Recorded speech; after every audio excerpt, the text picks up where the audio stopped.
बेटा, डांस करने का जो मजा ओरिजिनल सॉन्ग में है ना, वो इसमें थोड़ा कम है। अच्छा ऐसा है तो बजा दियो।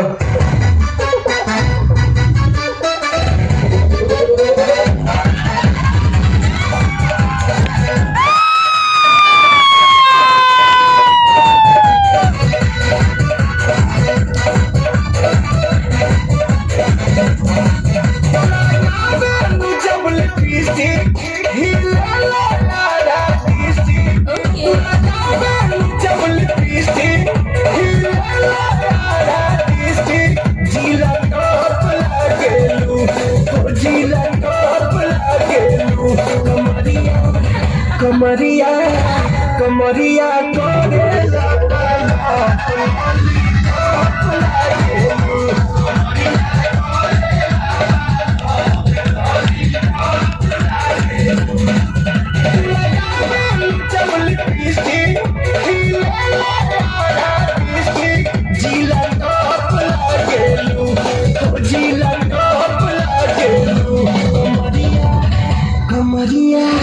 कमरिया कमरिया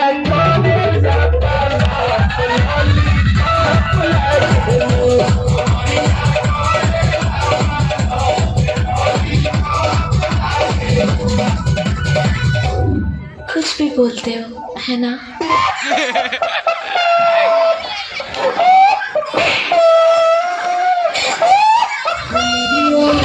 कमरिया